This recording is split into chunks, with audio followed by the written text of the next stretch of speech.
영꽃병원 3층 중환자실은 아침부터 분주했습니다. 김 과장님, 302호 남 원장님 혈압이 불안정합니다. 투약 시간을 조정해야 할 것 같아요. 중환자실 입구에서 전화를 받던 여성은 곧바로 응답했습니다. 곧 가겠습니다. 일단 지속적으로 모니터링 하세요. 전화를 끊고 발걸음을 재촉하는 여성은 영꽃병원 간호과장 김윤혜였습니다. 55세의 나이에도 그녀의 걸음은 여전히 빨랐고 눈빛은 또렷했습니다. 20년 경력의 중환자실 전문 간호사로 일하다 5년 전 과장으로 승진한 윤혜는 환자 관리에 있어서는 병원 내 최고의 권위자였습니다. 과장님 오셨네요. 302호 남 원장님 상태가 좋지 않습니다.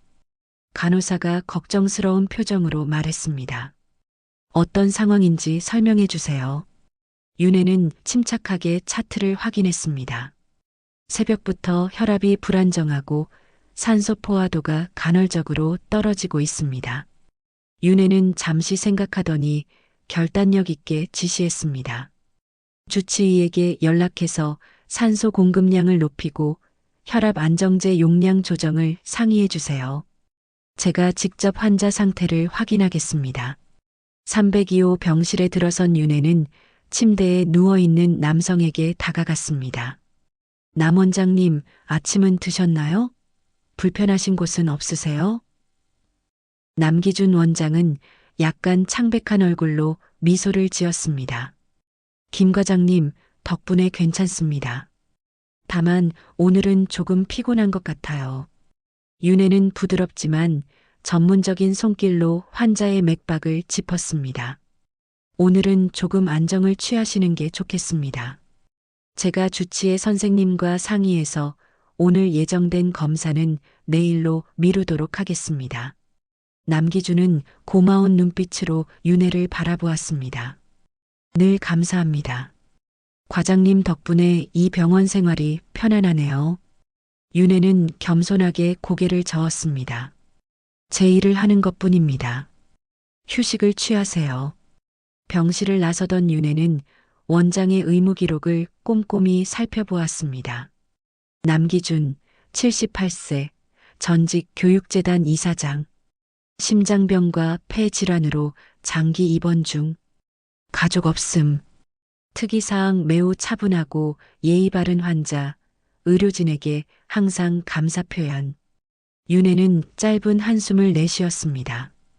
20년간 수많은 환자를 돌봐왔지만 남기준 원장처럼 고령에 홀로 병마와 싸우는 환자를 볼 때면 가슴이 아팠습니다. 더구나 항상 감사함을 표현하고 의료진을 배려하는 모습이 더욱 안쓰러웠습니다. 오후 근무를 마친 윤혜는 병원 뒷문으로 나섰습니다. 바로 다음 일터로 가기 위해서였습니다. 그녀는 병원 근무 후 동네 복지관에서 저녁 6시부터 9시까지 노인 돌봄 프로그램의 건강관리사로 일했습니다.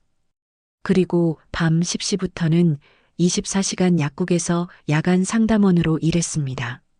새벽 1시가 되어서야 윤혜는 지친 몸을 이끌고 집으로 돌아왔습니다. 오래된 아파트 4층, 엘리베이터가 없는 건물을 오르며 그녀의 발걸음은 무거웠습니다. 엄마 왔어? 거실 불을 켜자 휠체어에 앉아 책을 읽고 있던 아들 김태연이 반갑게 맞아주었습니다. 태연아, 아직 안 자고 뭐해? 윤혜는 아들의 이마에 가볍게 키스했습니다. 내일 병원 물리치료 가기 전에 읽어야 할 책이 있어서요. 25세의 청년 태연은 2년 전까지만 해도 체육대학에서 태권도를 전공하던 활기찬 학생이었습니다. 전국 대회를 앞두고 연습 도중 척추를 다쳐 하반신 마비 진단을 받았습니다. 병원에서 식사는 했니? 윤혜는 재빨리 겉옷을 벗으며 물었습니다. 네, 챙겨 먹었어요. 근데 엄마 얼굴이 너무 핏기가 없어요. 무리하시는 거 아니에요? 윤혜는 씩씩한 미소를 지었습니다. 괜찮아. 엄마는 튼튼해. 내일 물리치료 시간에 내가 데려다 줄게. 됐어요. 병원에서 차 보내준다고 했어요. 엄마는 좀 더 주무세요. 윤혜는 아들의 어깨를 가볍게 쓰다듬었습니다. 그래, 알았어. 이제 자자. 욕실에 들어간 윤혜는 거울 속 자신의 모습을 잠시 바라보았습니다. 피곤함이 역력한 눈가의 주름과 창백한 안색이 그녀를 반겼습니다. 그녀의 삶은 남편을 잃은 후 줄곧 고단했습니다. 혼자서 아들을 키우며 간호사 자격증을 따고 병원에서 인정받기까지 쉬운 여정이 아니었습니다. 조금만 더 버티자. 태연이의 재활치료가 끝나면 조금은 편해질 거야. 그녀는 마음속으로 다짐했습니다. 다음 날 아침 윤혜는 평소보다 일찍 병원에 도착했습니다. 첫 번째로 확인한 것은 302호 남기준 원장의 상태였습니다. 어제보다 안정되셨네요. 잘 주무셨습니까? 남기준은 창가에 앉아 있었습니다. 네, 덕분에 편히 쉬었습니다. 김 과장님, 항상 바쁘신데 신경 써주셔서 감사합니다. 윤혜는 따뜻한 미소를 지었습니다. 모료 제 일을 하는 것뿐인데요. 오늘 주치의 선생님이 오시면 검사 일정을 다시 잡을 겁니다. 남기준은 윤혜를 유심히 바라보았습니다. 과장님, 실례지만 고향이 어디신가요? 윤혜는 의아했지만 평소 사투리를 조금 쓴다는 이야기를 들었기에 그런 줄 알고 답했습니다. 경상북도 안동입니다. 왜요? 혹시 저 사투리 쓰나요? 남기준의 눈이 갑자기 반짝였습니다. 아니요, 그게 아니라 제가 아는 어떤 분하고 좀 닮으신 것 같아서요. 그나저나 안동이라면 혹시 장터 근처에 사신 적 있으신가요? 윤혜는 놀란 표정으로 고개를 끄덕였습니다. 네, 맞습니다. 저희 집이 안동 구시장 근처였어요. 어떻게 아셨어요? 남기준은 급하게 숨을 몰아쉬었습니다. 혹시 김상철 선생님을 아십니까? 윤혜는 놀라움에 말을 잇지 못했습니다. 김상철은 제 아버지 성함이에요. 제 아버지랑 아시는 사이세요? 남기준의 얼굴이 창백해졌습니다. 그는 떨리는 목소리로 말했습니다. 김상철 선생님이 간호사님의 아버지셨군요. 윤혜는 혼란스러웠습니다. 아버지를 어떻게 아시길래 그러시는 거예요? 그때 다른 간호사가 병실 문을 노크했습니다. 과장님, 응급 환자가 왔습니다. 빨리 와주세요. 윤혜는 아쉬운 표정으로 남기준을 바라보았습니다. 죄송합니다. 이야기는 나중에 계속하시죠. 병실을 나오는 윤혜의 머릿속은 복잡했습니다. 남기준 원장이 어떻게 40년 전에 돌아가신 아버지를 알고 있는 걸까요? 하루 종일 그 의문이 그녀를 따라다녔습니다. 병원 간호사실에서 윤혜는 업무 중 동료들의 대화가 귀에 들어왔습니다. 김 과장님이 요즘 302호 환자한테 특별히 신경 쓴다더라. 그러게 아침마다 제일 먼저 라운딩하고 검사 일정도 직접 조정해준대.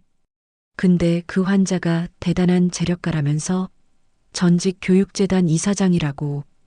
윤혜는 그 말을 듣고 고개를 들었지만 간호사들은 이미 다른 화제로 넘어갔습니다. 그녀는 불편한 마음을 애써 무시했습니다. 에휴, 신경 쓰지 말자. 환자 상태가 불안정하니까 신경 쓰는 건 당연한 거야. 오후 윤혜는 다시 남기준의 병실을 찾았습니다. 원장님, 아침에 하던 이야기를 마저 하고 싶어서요. 남기준은 창가에 앉아 있었습니다. 들어오세요, 김 과장님. 윤혜는 조심스럽게 물었습니다. 제 아버지를 어떻게 아신다고 하셨죠? 남기준은 깊은 숨을 들이마셨습니다. 1960년대 후반이었어요. 아마 제가 중학생이었을 겁니다. 당시 저는 안동에서 학교를 다녔었는데 그때 학교에서 전교생을 대상으로 장학생을 선발했을 때가 있었습니다. 그 당시 저희 집은 극심하게 가난했기 때문에 학업을 이어가기 어려울 지경이었습니다. 그때 김상철 선생님은 제 담임 선생님이셨죠. 윤혜의 눈이 커졌습니다. 네, 맞아요. 아버지는 안동 제1중학교 교사셨어요. 선생님은 저의 집 사정을 아시고 장학금을 받을 수 있도록 직접 추천해 주셨습니다. 그런데 학교에서는 성적 미달이라며 저를 탈락시켰었죠. 남기준의 눈에 젖은 빛이 돌았습니다. 그때 김상철 선생님은 자신의 월급에서 매달 저에게 학비를 보내주셨습니다. 그것도 익명으로요. 제가 자존심 상하지 않게 하려고 그러신 것 같았습니다. 어떻게 그걸 아셨어요? 고등학교 졸업할 때가 되어서야 선생님이 직접 말씀해 주셨어요. 이제 졸업하고 사회에 나가면 내 힘으로 살아갈 수 있을 테니 너도 나중에 누군가에게 같은 도움을 줄 수 있기를 바란다고 하시면서요. 윤혜의 눈에 눈물이 고였습니다. 그래서 저는 교육재단을 설립하게 된 겁니다. 그때 제게 보여주셨던 선생님의 그 마음을 잊지 않기 위해서요. 저는 평생 그 마음을 간직하며 살아왔습니다. 남기준은 창문 너머 하늘을 바라보았습니다. 혹시 선생님이 돌아가신 지 40년이 되셨다고요? 네, 제가 15살 때였으니까요. 그때 병실 문이 갑자기 열렸습니다. 간호부장이 심각한 표정으로 서 있었습니다. 김 과장님, 잠시 나와주시겠어요? 윤혜는 남기준에게 양해를 구하고 나왔습니다. 간호부장은 그녀를 회의실로 안내했습니다. 윤혜 씨, 최근 병원 내에 좋지 않은 소문이 돌고 있어요. 윤혜는 의아한 표정으로 물었습니다. 어떤 소문인데요? 302호 남기준 원장님과 과장님 사이에 특별한 관계가 있다는 이야기예요. 심지어는 금전적인 대가를 받고 특별 간호를 제공한다는 둥 하는 말까지 나오고 있어요. 윤혜는 충격을 받았습니다. 그건 완전히 사실무근입니다. 저는 그저 환자 상태가 불안정하기 때문에 신경 쓰는 것뿐입니다. 간호부장은 고개를 끄덕였습니다. 저도 그렇게 생각해요. 하지만 병원 소문이 어떻게 돌아가는지 아시죠? 점점 심해질 거예요. 당분간 잠잠해질 때까지 302호 환자분을 다른 간호사에게 맡기는 게 어떨까요? 윤혜는 깊은 상처를 받았지만 전문가로서 냉정함을 유지했습니다. 알겠습니다. 환자 케어에 문제 없도록 인수인계하겠습니다. 회의실을 나온 윤혜는 가슴이 무너지는 듯한 느낌이었습니다. 20년간 헌신적으로 일해온 병원에서 동료들에게 이런 오해를 받다니요. 그것도 그거지만 특히 남기준 원장과의 대화가 중단된 것이 더 아쉬웠습니다.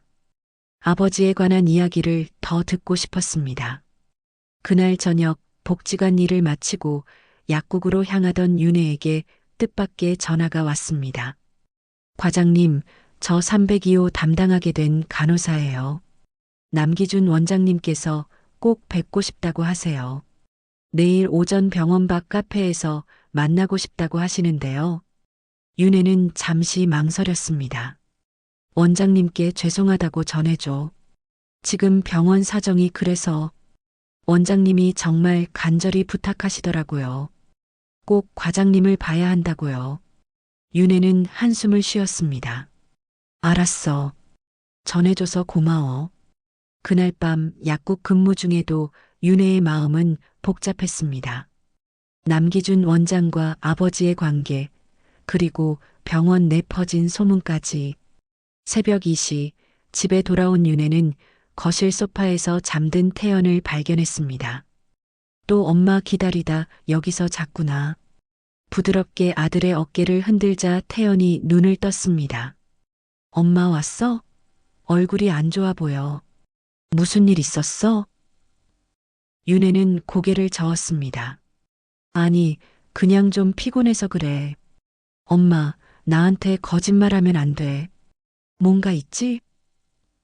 윤혜는 결국 병원에서 있었던 일을 아들에게 털어놓았습니다. 말도 안 돼. 엄마가 그런 사람이 아닌 거 다들 알 텐데. 태연의 분노에 윤혜는 부드럽게 미소 지었습니다. 괜찮아. 시간이 지나면 다 해결될 거야. 그 남기준 원장님은 어떤 분이신데? 글쎄, 아직 자세히는 모르지만 할아버지와 인연이 있으신 분 같아. 다음 날 아침 윤혜는 병원 근처 카페에서 남기준을 만났습니다. 간병인으로 보이는 사람이 그를 휠체어에 태우고 왔습니다. 와주셔서 감사합니다, 김 과장님. 남기준의 얼굴은 창백했지만 눈빛은 반짝였습니다. 원장님 건강이 안 좋으신데 무리하시면 안 됩니다. 괜찮습니다. 꼭 드릴 말씀이 있어서요. 간호사가 물러나고 두 사람만 남았습니다. 남기준은 조용히 말했습니다. 어제 들으니 병원에서 좋지 않은 소문이 돌고 있다던데요. 윤혜는 놀랐습니다. 그걸 어떻게 아셨어요? 병원은 좁으니까요. 저 때문에 곤란해지셨다니 정말 죄송합니다. 윤혜는 고개를 저었습니다. 신경 쓰지 마세요. 저는 제 일에 최선을 다했을 뿐이고 원장님도 그저 아버지 얘기를 해주셨을 뿐이잖아요. 남기준은 주머니에서 낡은 사진 한 장을 꺼냈습니다. 이건 제가 고등학교 졸업식 날 김상철 선생님과 찍은 사진입니다. 윤혜는 떨리는 손으로 사진을 받았습니다. 젊은 시절의 아버지와 교복 차림의 소년이 나란히 서 있었습니다. 아빠, 눈물이 그녀의 뺨을 타고 흘렀습니다. 김 과장님, 제가 앞으로 얼마 살지 못할 것 같습니다. 의사들도 제게 시간이 얼마 남지 않았다고 하더군요. 윤혜는 놀라서 고개를 들었습니다. 무슨 말씀이세요? 제 죽기 전 마지막 소원은 김상철 선생님의 은혜를 갚는 것입니다. 제가 설립한 세빛 교육재단이 있습니다. 이 재단을 통해 제가 죽은 후에도 선생님의 뜻을 계속 이어가고 싶습니다. 어떻게요? 재단 이름을 김상철 희망장학재단으로 바꾸고 싶습니다. 그리고 남기준은 잠시 망설이더니 말을 이었습니다. 과장님 아들 이야기도 들었습니다. 재활이 필요하다고요. 윤혜는 경계하는 눈빛으로 물었습니다. 그건 어떻게 아셨어요? 간호사들이 얘기하는 것을 들었습니다. 당신이 쓰리잡까지 하며 아들 재활비를 마련한다는 이야기를 말이죠. 윤혜는 침묵했습니다. 제 재단에서 특별 재활 프로그램을 만들고 싶습니다. 그리고 첫 번째 수혜자로 당신 아들을 돕고 싶습니다. 윤혜의 얼굴이 굳어졌습니다.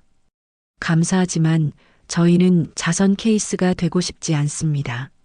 남기준은 고개를 저었습니다. 자선이 아닙니다. 김상철 선생님의 가르침을 이어가는 일입니다. 제가 받은 은혜를 돌려드리는 것뿐이에요. 그때 어디선가 카메라 플래시 빛이 번쩍이며 찰칵하는 소리가 들렸습니다. 놀라서 돌아보니 병원 직원으로 보이는 사람이 재빨리 도망가고 있었습니다. 윤혜의 얼굴이 창백해졌습니다. 이제 더 큰 오해를 사게 될 것 같네요. 남기준은 죄책감에 어깨를 떨었습니다. 정말 죄송합니다. 제가 병원장에게 직접 이야기하겠습니다. 하지만 윤혜는 고개를 저었습니다. 괜찮습니다. 제 문제는 제가 해결할게요. 카페를 나서는 윤혜의 마음은 무거웠습니다. 아버지의 과거와 선행이 드러난 기쁨과 병원 내 오해가 커질 것에 대한 걱정이 교차했습니다. 그날 오후 윤혜가 병원에 출근하자 사람들의 시선이 따가웠습니다. 이미 그 사진이 한 바퀴 돌았을지도 모르겠습니다. 간호실에 들어서자 대화가 갑자기 멈췄습니다. 안녕하세요. 윤혜가 인사했지만 돌아오는 대답은 어색한 미소뿐이었습니다. 저녁 무렵 병원장이 윤혜를 사무실로 불렀습니다. 김 과장, 오늘 아침 남기준 원장님과 외부에서 만났다면서요? 윤혜는 당당하게 대답했습니다. 네, 맞습니다. 개인적인 이야기가 있어서요. 어떤 개인적인 이야기인지 물어봐도 될까요? 윤혜는 깊은 숨을 내쉬었습니다. 남기준 원장님이 어렸을 적 제 아버지의 제자였다고 합니다. 40년 전 돌아가신 제 아버지께서 그분에게 큰 도움을 주셨대요. 병원장의 표정이 의아해졌습니다. 그게 사실인가요? 네, 사진도 봤습니다. 아버지와 찍은 졸업식 사진을요. 병원장은 잠시 생각에 잠겼습니다. 그렇군요. 김은혜 과장님도 들으셨겠지만 지금 병원 내 분위기가 좋지 않습니다. 사실과는 상관없이 소문만 더 커지고 있어요. 어떤 소문인데요? 남기준 원장님이 김 과장에게 금전적 대가를 제공하고 김 과장은 그에게 특별한 서비스를 해준다는 이야기입니다. 윤혜는 충격을 받았습니다. 그건 완전히 터무니없는 소리예요.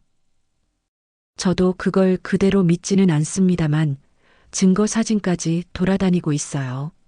증거라니요? 오늘 아침 카페에서 찍힌 사진이요. 남 원장님이 당신에게 봉투를 건네는 것처럼 보이는 그것은 분명 남기준이 아버지의 사진을 보여주던 순간이었을 겁니다. 윤혜는 절망감에 휩싸였습니다. 병원장님, 저는 20년 동안 이 병원에서 성실하게 일해왔습니다. 그런 사람이 아니라는 것을 잘 아시지 않나요? 병원장은 한숨을 내쉬었습니다. 알고 있습니다. 하지만 저에게는 병원 평판도 중요해요. 당분간 휴가를 쓰는 게 어떨까요? 소문이 잠잠해질 때까지. 윤혜는 몸 안에서 분노가 끓어오르는 것을 느꼈습니다. 하지만 그녀는 침착함을 유지했습니다. 알겠습니다. 그럼 일주일만 휴가를 쓰겠습니다. 병원을 나서며 윤혜는 공허함을 느꼈습니다. 20년간 헌신적으로 일해온 병원에서 이런 대우를 받다니 믿기지 않았습니다. 집에 돌아온 윤혜는 태연에게 상황을 설명했습니다. 와, 진짜 너무하네요. 그렇게 오랫동안 같이 일을 하고도 어떻게 그럴 수가 있대요? 태연의 얼굴에 분노가 서렸습니다. 괜찮아. 시간이 지나면서 다 밝혀질 거야. 그날 밤 윤혜의 전화기가 울렸습니다. 김 과장님, 남기준입니다. 정말 죄송합니다. 모든 일이 제 책임입니다. 아닙니다, 원장님. 걱정 마세요. 제가 모든 걸 바로잡고 싶습니다.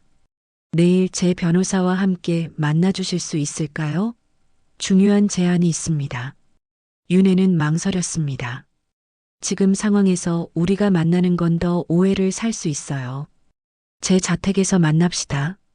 변호사도 있을 거고 원하신다면 아들분도 함께 하시죠. 윤혜는 잠시 생각한 후 답했습니다. 알겠습니다. 내일 어디로 가면 될까요? 다음 날 오전 윤혜와 태연은 남기준이 알려준 강남의 고급 아파트를 찾았습니다. 엄마, 이런 곳에 사시는 분이었어? 태연이 놀란 눈으로 물었습니다. 나도 몰랐어. 원장님에 대해 아는 게 많지 않았네. 초인종을 누르자 중년의 남성이 문을 열었습니다. 안녕하세요. 김윤혜님, 김태연님. 저는 남기준 원장님의 변호사 박준호입니다. 두 사람은 안으로 안내되었습니다. 거실에는 산소통을 옆에 둔 채 남기준이 앉아 있었습니다. 와주셔서 감사합니다. 특히 태연 군도 함께 와줘서 고맙습니다. 남기준은 평소보다 더 창백해 보였습니다. 원장님, 건강은 괜찮으세요? 윤혜가 걱정스럽게 물었습니다. 괜찮습니다. 오늘 꼭 해야 할 일이 있어서요. 남기준은 변호사에게 고개를 끄덕였습니다. 박 변호사는 서류 가방을 열어 몇 가지 문서를 꺼냈습니다. 김윤혜님, 원장님께서 중요한 결정을 하셨습니다. 설명드리겠습니다. 윤혜와 태연은 긴장된 표정으로 귀를 기울였습니다. 첫째, 세빛교육재단의 이름을 김상철 희망장학재단으로 변경합니다. 둘째, 재단 내에 특별재활센터를 설립하여 척수 손상 환자들을 위한 최신 재활 프로그램을 운영할 예정입니다. 셋째, 김태연님을 위한 특별 신탁 계약을 마련했습니다. 재활과 향후학업, 생활을 전액 지원하는 내용입니다. 윤혜와 태연은 충격을 받았습니다. 이게 무슨... 윤혜가 말을 잇지 못하자 남기준이 대신 말했습니다. 제가 김상철 선생님께 받은 은혜를 조금이나마 갚고 싶습니다. 제 인생을 바꿔주신 분이니까요. 태연은 고개를 저었습니다. 감사합니다만 저희가 이런 큰 도움을 받을 이유가 없습니다. 남기준은 진지한 표정으로 태연을 바라보았습니다. 태연 군, 이건 자선이 아닙니다. 당신 할아버지께서 제게 주신 기회를 되돌려드리는 것뿐입니다. 왜 하필 저희죠? 남기준의 눈에 눈물이 맺혔습니다. 운명이라고 밖에 설명할 수 없습니다. 그 많은 병원 중에서 제가 당신 어머니가 근무하는 병원에 입원하게 되고 당신 어머니를 만나게 된 것이 정말 우연이라고 생각하나요? 그는 서랍에서 낡은 일기장을 꺼냈습니다. 이건 제가 중학생 때부터 써온 일기입니다. 여기엔 김상철 선생님에 대한 기록도 있죠. 윤혜는 조심스럽게 일기장을 넘겨보았습니다. 어린 글씨로 쓰인 페이지에 아버지에 대한 감사함이 담겨 있었습니다. 1968년 5월 10일. 오늘도 김 선생님이 몰래 학비를 보내주셨다. 선생님은 내가 모른다고 생각하는 것 같다. 선생님께 이걸 다 어떻게 갚아야 할지 모르겠다.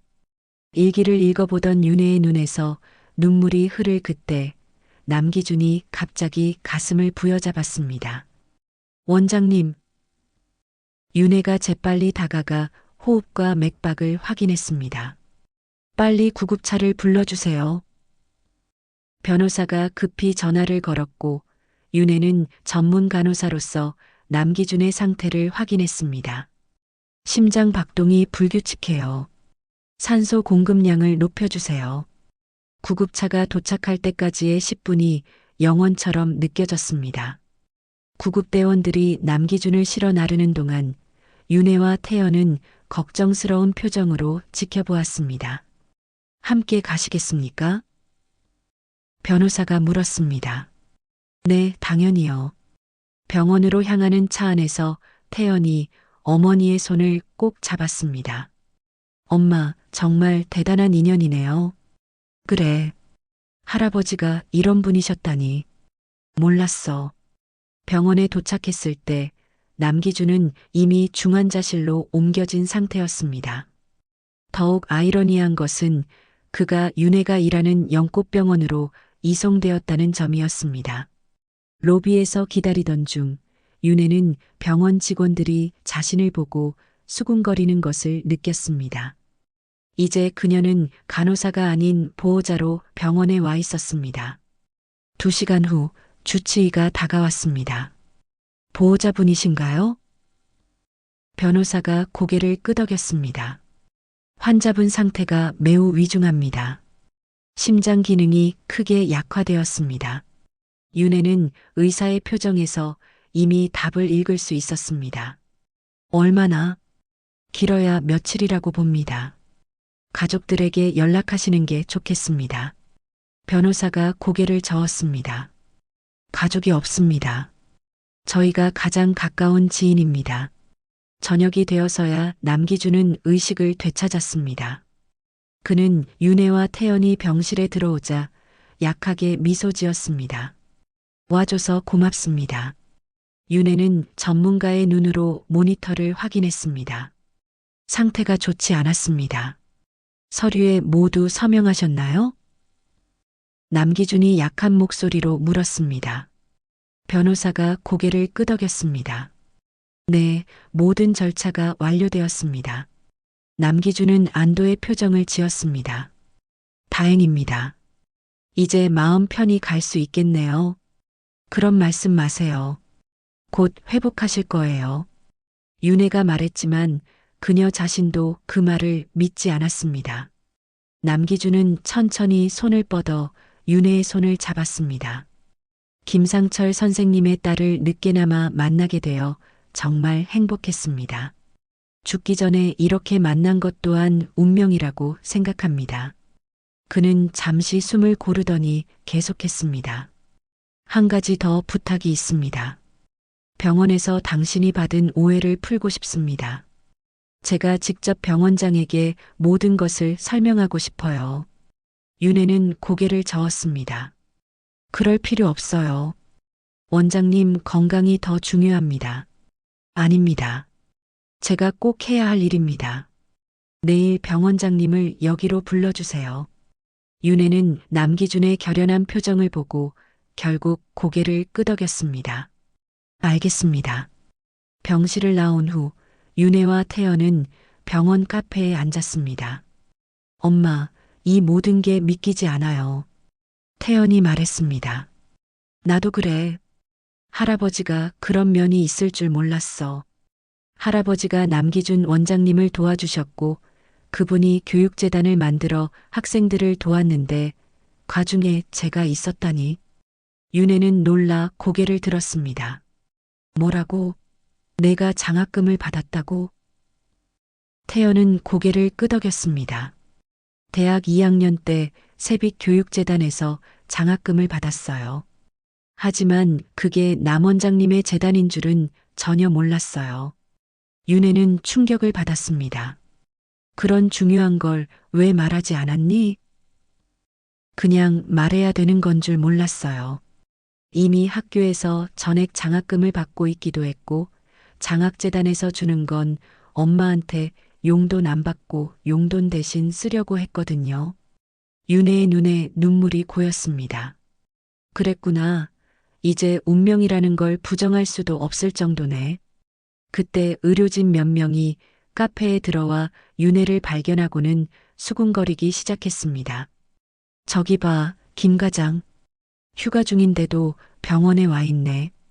아마 그 VIP 환자랑 뭔가 있나 봐. 아까 그 환자 실려올 때 뒤따라서 들어오더라고. 병원장님이 알면 정말 큰일 날 텐데. 태연의 얼굴이 붉어졌습니다. 저 사람들 뭐라는 거예요? 엄마한테 어떻게 저런 말을. 윤혜는 아들의 손을 꼭 잡았습니다. 괜찮아. 그냥 가자.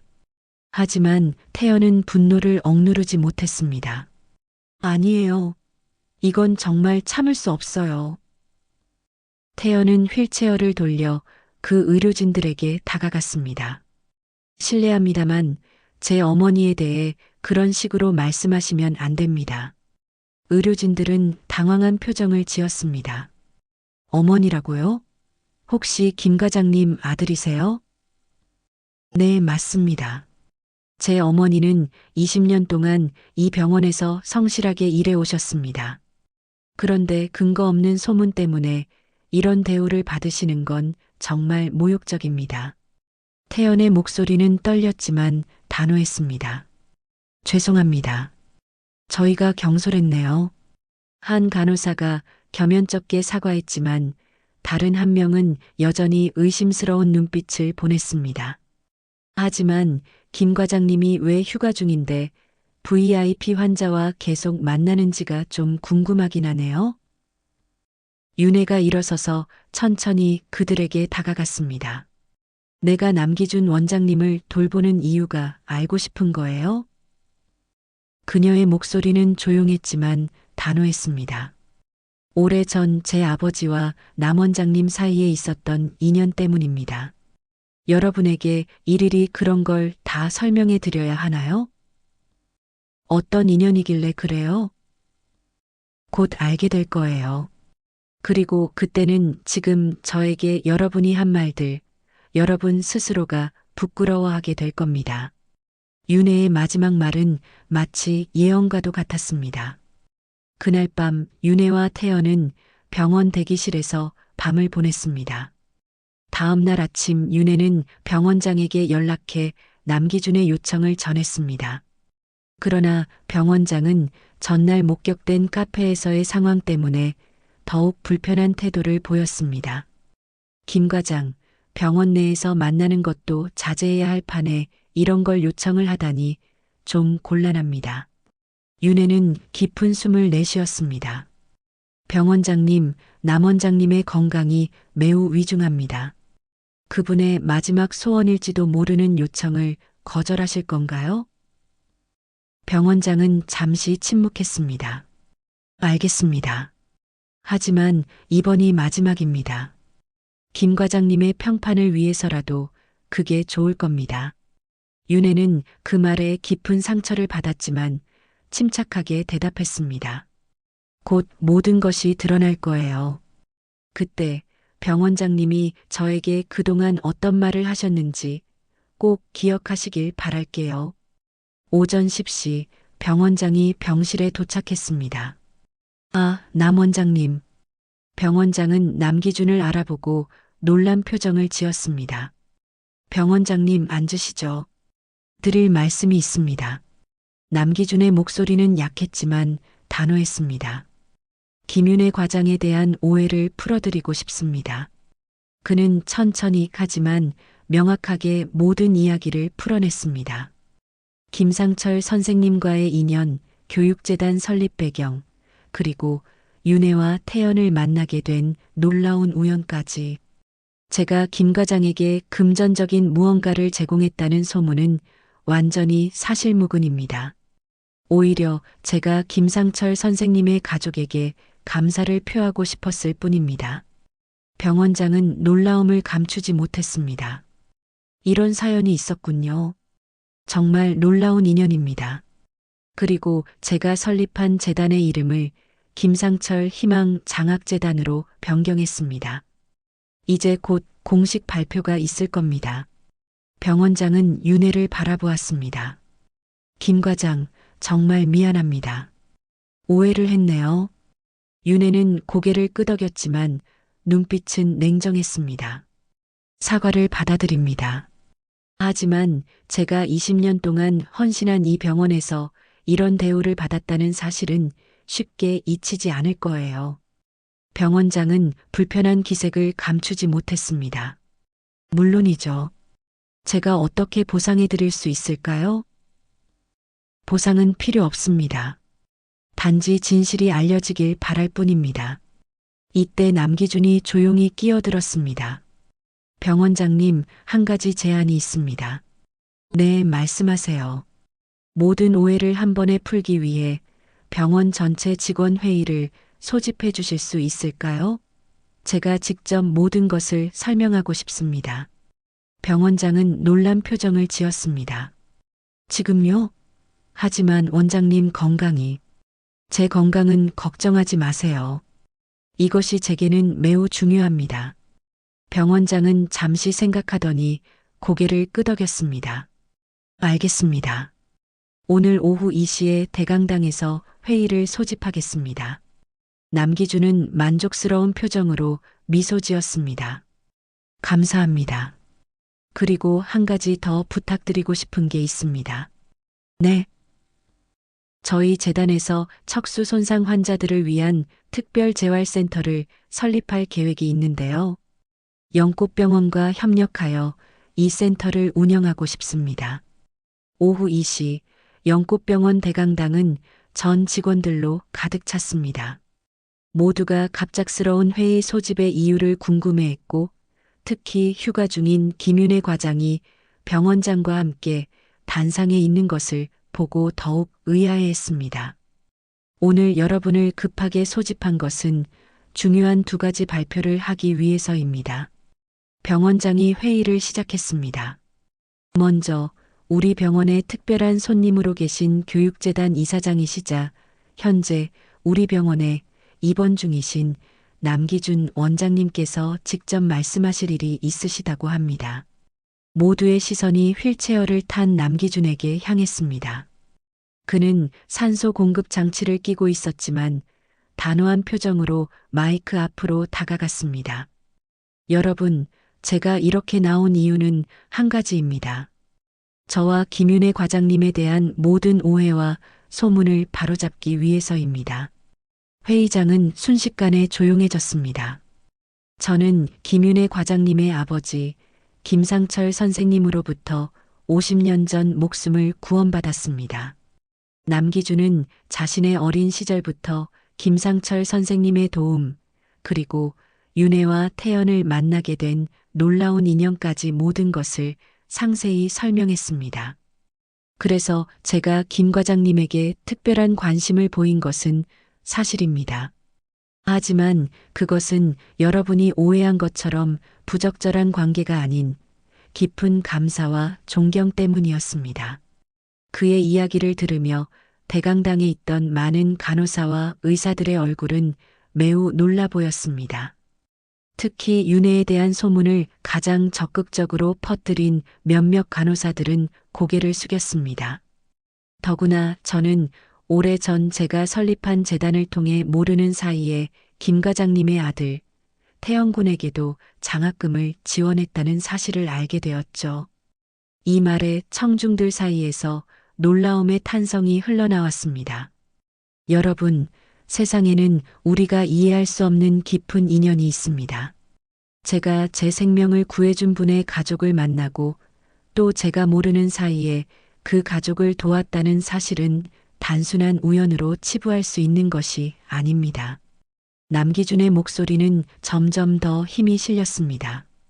그리고 오늘 저는 두 가지 중요한 발표를 하고자 합니다. 모든 사람들의 시선이 집중되었습니다. 첫째, 제 재단의 이름을 김상철 희망 장학재단으로 변경합니다. 이는 제 생명의 은인이신 김상철 선생님의 정신을 기리기 위함입니다. 대강당은 정막에 휩싸였습니다. 둘째, 영꽃병원과 협력하여 김상철 희망 재활센터를 설립할 것입니다. 이 센터는 척수 손상 환자들을 위한 최첨단 시설을 갖추게 될 것이며, 그는 잠시 숨을 고르더니 목소리를 높였습니다. 이 센터의 총괄 책임자로 김윤혜 과장님을 임명합니다. 이 발표에 대강당은 순간 정적에 빠졌다가 곧 큰 박수 소리가 울려 퍼졌습니다. 윤혜는 놀란 표정으로 그 자리에 서 있었습니다. 병원장이 다시 마이크를 잡았습니다. 네, 영꽃병원은 남기준 원장님과 함께 재활센터를 설립하고 김윤혜 과장을 센터장으로 임명하기로 결정했습니다. 병원장은 잠시 멈추더니 진지한 표정으로 말을 이었습니다. 그리고 저는 이 자리를 빌려 김 과장님께 공식적으로 사과드리고 싶습니다. 우리는 근거 없는 소문을 믿고 20년간 헌신해온 뛰어난 동료에게 큰 상처를 주었습니다.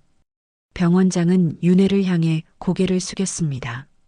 김 과장님, 정말 죄송합니다. 그리고 이런 소문에 가담한 모든 직원들도 깊이 반성하길 바랍니다. 윤혜는 담담하게 고개를 끄덕였지만 그녀의 눈동자에는 승리의 빛이 어렸습니다. 남기준이 다시 말을 이었습니다. 그리고 마지막으로 재활센터의 첫 번째 환자이자 향후 상담사로 김태연 씨를 소개하고 싶습니다.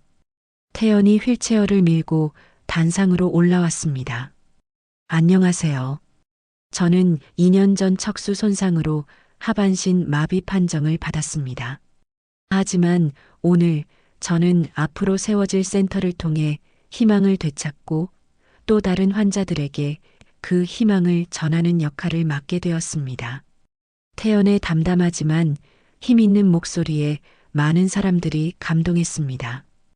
특히 윤혜에 대한 소문을 퍼뜨렸던 간호사들 중 몇몇은 부끄러움과 후회로 눈물을 흘렸습니다. 어머니께서 20년 동안 이 병원에서 많은 환자들을 돌보셨듯이 저 역시 제가 받은 도움을 다른 이들에게 전하고 싶습니다. 회의가 끝난 후 많은 직원들이 윤혜에게 다가와 사과와 축하의 말을 전했습니다. 그 중에는 그녀에 대해 가장 악의적인 소문을 퍼뜨렸던 간호사도 있었습니다. 과장님, 아니, 이제는 센터장님이라고 불러야 되나요? 정말 죄송합니다. 제가 너무 경솔했어요. 윤혜는 그녀를 잠시 바라보았습니다. 사람은 다 실수를 하죠. 중요한 건 그 실수를 인정하고 고치려는 마음입니다. 앞으로도 잘 부탁합니다. 간호사는 놀란 표정으로 고개를 들었습니다. 감사합니다. 이해해 주셔서. 윤혜는 미소를 지었습니다. 이제부터는 모든 판단을 내리기 전에 사실을 확인하는 습관을 들이세요. 간호사로서 그것은 매우 중요한 자질입니다. 네, 꼭 그렇게 하겠습니다. 간호사가 떠난 후 태연이 어머니에게 다가왔습니다. 엄마, 오늘 정말 멋졌어요. 모두가 엄마의 진가를 알게 된 것 같아요. 윤혜는 아들의 머리를 쓰다듬었습니다. 가장 중요했던 게 잘 해결되었네. 이제 우리 다시 시작을 해보자. 태연은 고개를 끄덕였습니다. 저 원장님한테 얘기 들었는데 제가 재활센터에서 정말 많은 사람들을 도울 수 있을 것 같대요. 일주일 후 영꽃병원 중앙홀에서는 특별한 기자회견이 열렸습니다. 김상철 희망 장학재단과 영꽃병원 간의 협력 협약식이었습니다. 이 행사는 병원 내부뿐만 아니라 지역 언론과 교육 관련 매체들까지 초청된 대규모 행사로 준비되었습니다. 병원 임직원들과 재단 관계자들이 참석한 가운데 남기준은 휠체어를 타고 등장했습니다. 그의 건강 상태는 여전히 위중했지만 이 자리에 꼭 참석하고 싶다고 고집했습니다. 오늘 저는 제 인생에서 가장 보람된 순간을 맞이하고 있습니다. 남기준의 목소리는 약했지만 모든 사람들이 그의 말에 귀를 기울였습니다. 50년 전 한 교사가 가난한 학생에게 베푼 친절이 오늘날 이런 형태로 되돌아오게 되었습니다. 그는 윤혜와 태연을 바라보았습니다. 김상철 선생님의 가르침은 제 인생을 바꾸었고 저는 그 가르침을 평생 잊지 않았습니다. 한 달 후 남기준의 상태가 급격히 악화되었습니다. 윤혜와 태연은 그의 병실을 찾았습니다. 남기준은 산소 마스크를 쓴 채 누워 있었지만 두 사람을 보자 눈을 반짝였습니다. 와줘서 고맙습니다. 그의 목소리는 거의 들리지 않을 정도로 약했습니다. 재활센터 공사가 시작되었어요. 윤혜가 말했습니다. 다음 달이면 첫 환자를 받을 수 있을 거예요. 남기준의 입가에 미소가 번졌습니다. 그 소식을 들으니 정말 기쁩니다. 태연이 휠체어를 앞으로 밀며 말했습니다. 원장님, 저 요즘 몸이 많이 좋아졌어요. 원장님이 준비해 주신 특별 재활 프로그램 덕분에 상체 근력이 많이 강화됐습니다. 남기준은 떨리는 손을 뻗어 태연의 손을 잡았습니다. 정말 다행입니다. 당신이 많은 사람들에게 희망이 될 겁니다. 그는 윤혜를 바라보았습니다. 김윤혜 센터장님, 한 가지 부탁이 있습니다. 말씀하세요. 제가 떠나고 나서도 김상철 선생님의 정신을 계속 이어가 주세요. 윤혜의 눈에 눈물이 고였습니다. 약속드릴게요. 그날 밤 남기준은 평온한 표정으로 세상을 떠났습니다. 장례식에는 많은 사람들이 참석했습니다. 그의 교육재단에서 도움을 받은 수백 명의 학생들, 병원 관계자들, 그리고 윤혜와 태연. 장례식장 벽면에는 남기준의 일생을 담은 사진들이 전시되어 있었습니다. 그 중에는 어린 시절 김상철 선생님과 찍은 사진도 있었습니다. 윤혜는 그 사진 앞에 오래 머물렀습니다. 엄마, 할아버지가 자랑스러워요. 태연이 어머니 곁에 휠체어를 멈추며 말했습니다. 그래. 내 할아버지도 남 원장님도 너를 자랑스러워할 거야. 장례식에는 병원 관계자들도 대거 참석했습니다. 병원장은 조사에서 남기준의 업적을 기리며 그의 뜻을 이어 재활센터를 성공적으로 운영하겠다고 약속했습니다. 윤혜에게 냉담했던 간호사들은 이제 그녀를 존경의 눈빛으로 바라보았습니다. 6개월 후 영꽃병원 내 김상철 희망 재활센터 개관식이 열렸습니다. 최신 장비와 시설을 갖춘 재활센터는 척수 손상 환자들에게 새로운 희망을 제공했습니다. 개관식 단상에 오른 윤혜는 떨리는 목소리로 말했습니다. 오늘 이 센터의 개관은 한 사람의 선행이 어떻게 세대를 넘어 이어질 수 있는지 보여줍니다. 많은 사람들이 그녀의 말에 귀를 기울였습니다. 제 아버지 김상철은 평범한 교사였습니다. 하지만 그의 작은 친절이 남기준 원장님의 인생을 바꾸었고, 이제 그 영향력은 수많은 사람들에게 퍼져나가고 있습니다. 태연도 단상에 올랐습니다.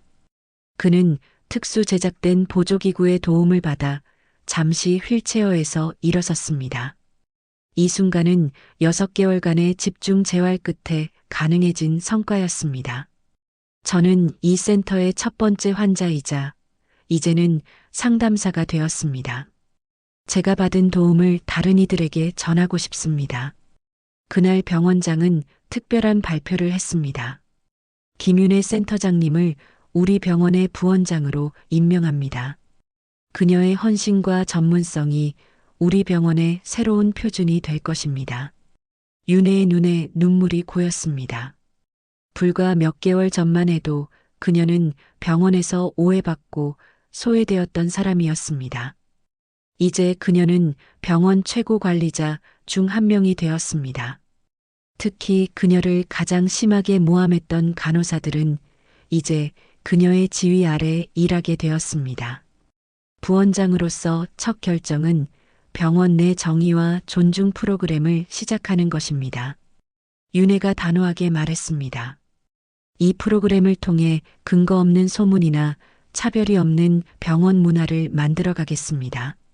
많은 직원들이 고개를 숙였고 특히 그녀를 모함했던 간호사들의 얼굴에는 부끄러움이 역력했습니다. 개관식 후 윤혜는 이전에 자신을 가장 심하게 모함했던 간호팀장을 사무실로 불렀습니다. 부원장님 부르셨습니까? 간호팀장의 목소리는 떨렸습니다. 네, 앉으세요. 윤혜는 차분하게 말했습니다. 재활센터의 간호팀장 자리가 비어 있습니다. 당신을 그 자리에 추천하고 싶은데 어때요? 간호팀장은 믿을 수 없다는 표정을 지었습니다. 저를요? 하지만 제가 부원장님께 과거는 과거입니다. 제가 알기로 당신은 능력 있는 간호사입니다. 그리고 무엇보다 실수로부터 배울 줄 아는 사람이라고 생각합니다. 간호팀장의 눈에 눈물이 고였습니다. 정말 감사합니다. 부원장님, 감사할 필요 없습니다. 단지 앞으로는 사실을 확인하기 전에 판단하지 않도록 해주세요. 윤혜의 이런 결정은 병원 내에 큰 반향을 일으켰습니다. 그녀가 자신을 모함했던 사람들에게 오히려 기회를 주는 모습은 모든 직원들에게 깊은 인상을 남겼습니다. 태연 역시 재활센터에서 중요한 역할을 맡게 되었습니다. 그는 당사자로서 희망 나누기 프로그램을 개발하여 척수 손상 환자들에게 심리적 지원과 재활 동기를 부여했습니다. 특히 그의 프로그램은 보건복지부의 주목을 받아 전국적인 모델로 채택되었습니다. 개관 1년 후 재활센터 기념식에서 윤혜는 모든 직원들 앞에서 특별한 연설을 했습니다. 1년 전 우리는 많은 오해와 아픔 속에서 이 센터를 시작했습니다. 하지만 오늘 우리는 함께 놀라운 성과를 이루어냈습니다. 그녀는 잠시 주변을 둘러보았습니다. 진정한 승리는 복수가 아닌 용서와 화합에 있다는 것을 저는 배웠습니다. 그리고 그것이 제 아버지와 남 원장님이 우리에게 남긴 가장 큰 유산입니다. 이날 행사의 하이라이트는 태연이 특수 보조기구의 도움을 받아 독립적으로 걷는 모습이었습니다. 그는 천천히 하지만 확실한 발걸음으로 단상까지 걸어갔습니다. 그 모습을 본 모든 사람들은 기립박수를 보냈고 일부는 감동의 눈물을 흘렸습니다. 1년 전 저는 다시 걷는 것이 불가능하다고 생각했습니다. 하지만 오늘 저는 여러분 앞에 서 있습니다. 태연의 목소리에는 확신과 희망이 가득했습니다. 제 이야기가 다른 모든 환자들에게 희망이 되길 바랍니다. 행사가 끝난 후 윤혜와 태연은 병원 정원의 벤치에 앉았습니다. 그 벤치 옆에는 김상철과 남기준의 업적을 기리는 작은 동판이 설치되어 있었습니다. 여러분, 한 사람의 선행이 세상을 바꿉니다. 엄마, 우리 잘할 수 있겠죠? 윤혜는 미소 지으며 고개를 끄덕였습니다. 그럼 우리 핏줄이 어디 가겠니? 두 사람은 봄 햇살을 맞으며 잠시 침묵했습니다. 이제 그들은 더 이상 오해와 모함으로 상처받은 사람들이 아니었습니다. 그들은 자신들의 경험을 통해 더 많은 사람들에게 희망을 전하는 사람들이 되었습니다. 그것이야말로 김상철 선생님과 남기준 원장이 바라던 진정한 유산이었습니다. 오늘의 이야기는 여기까지입니다. 이야기를 들으면서 떠오른 생각이 있다면 댓글로 함께 생각을 나눠주세요. 다음에는 더 따뜻하고 감동적인 이야기로 찾아오겠습니다. 감사합니다.